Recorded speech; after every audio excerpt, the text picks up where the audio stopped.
حضرت ابو ہریرہ رضی اللہ عنہ روایت کرتے ہیں کہ رسول اللہ صلی اللہ علیہ وسلم نے ارشاد فرمایا، جو شخص رات میں 10 آیاتوں کی تلاوت کرے وہ اس رات اللہ تعالیٰ کی عبادت سے غافل رہنے والوں میں شمار نہیں ہوگا۔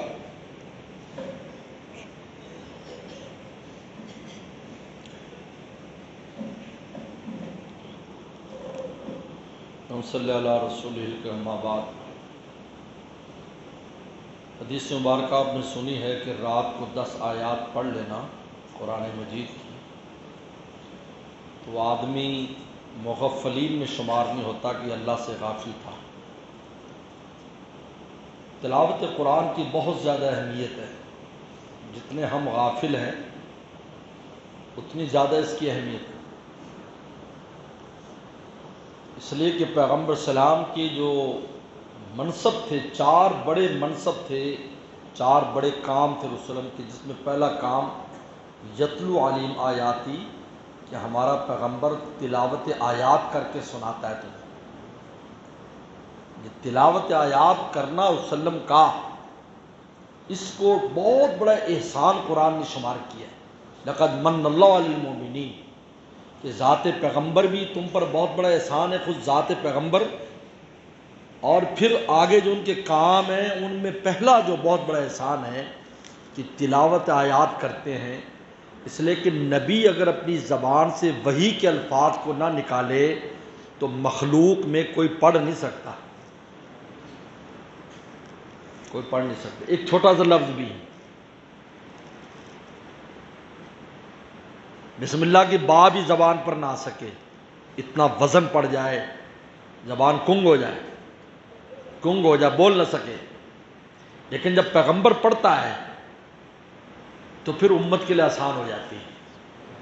یہ ہے تو تلاوت یاد کوئی معمولی نعمت نہیں ہے۔ پہلا منصب یہ فرمایا یتلو علیہ آیاتی، کہ بہت بڑا احسان ہے ہمارا کہ ہم نے ایسا نبی دیا ہے کہ ہماری وحی کو تمہیں پڑھ کر سناتا ہے، اس کی برکت سے تم بھی پڑھنے پر قادر ہو جاتے ہو۔ تو تلاوت آیات کی بہت اہمیت ہے روزانہ کی بنیاد پر۔ کبھی 2 آیات کا فرما رہے ہیں، تم میں کوئی 2 آیتیں روزانہ پڑھ لے گا 2 اونٹنیوں سے بہتر ہے، 5 پڑھ لے گا 5 سے بہتر ہے، 10 پڑھ لے گا 10 سے بہتر ہے۔ اور اس روایت میں آپ نے دیکھا 10 آیات، کسی روایت میں آتا ہے کہ آیت الکرسی ہر نماز کے بعد پڑھو، کسی روایت میں آتا ہے قل اللہم پڑھو، کسی روایت میں آتا ہے صبح شام سورہ حشر کی آخری آیات پڑھو، سورہ بقرہ کی آخری آیات رات صبح شام بھی اور سوتے ہوئے پڑھنے کا حکم ہے۔ دیکھیے پیغمبر السلام نے کس انداز میں امت کو ترغیب دی ہے کہ قرآن مجید کی تلاوت سے غافل نہ ہو۔ آج اس میں بہت غفلت ہے، ویسے ہی ہم ذکر اذکار نہیں کرتے، اول تو نماز ہی نہیں ہے، مسجد ہی نہیں ہے، نماز نہیں ہے، اگر نماز پڑھتے بھی ہیں تو کہتے بس جی نماز پڑھ لی کافی ہے، ایسا نہیں ہے۔ اس لیے اس میں ہم نے دیکھا کہ سب سے زیادہ یعنی دنیا میں، میرے شیخ فرماتے تھے یہ بھی قرآن کا معجزہ ہے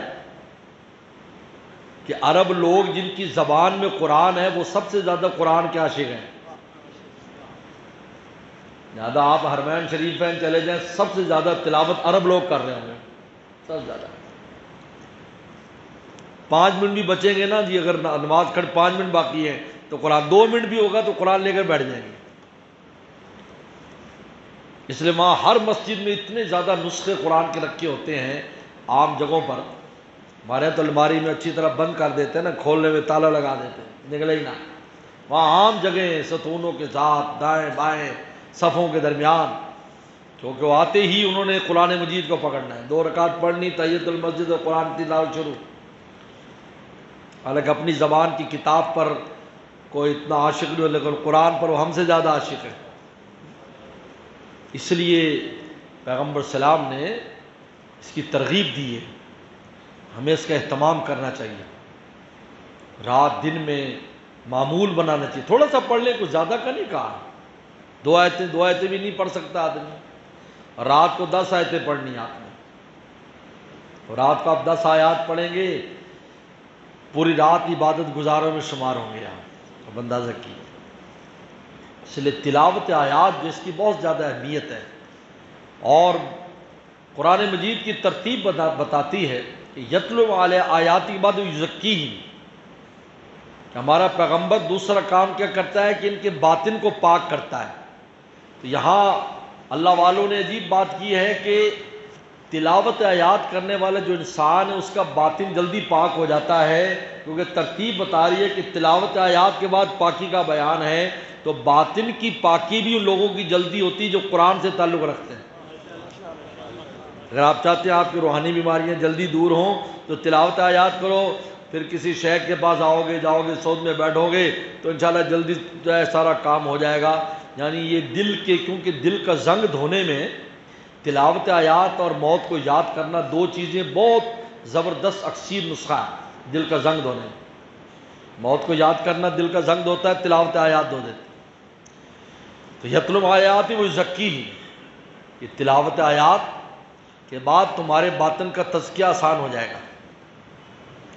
یہ جو منزلیں قرآن میں ہیں، 7 منزلیں ہیں قرآن کی، 7 منزلیں۔ یہ رکوع وغیرہ تو بعد میں بنے، رکوع پارے تو بعد میں بنے، اصل تو منزلوں کے حساب سے 4.5 پارے کی تقریباً ایک منزل ہے، جس کا خلاصہ فمی بھی شوق یہاں سے شروع ہوتا ہے۔ ہر سورت کا فا اور وہ آ لیا گیا ہے، ہر سورت کا آخر لیا گیا اس میں، کہ 4.5 سپارے پر جا کر ایک منزل تقریباً بنتی ہے۔ یہ تو صحابہ کرام کا تلاوت کا یہ معمول تھا، 4.5 سپارے روزانہ تقریباً۔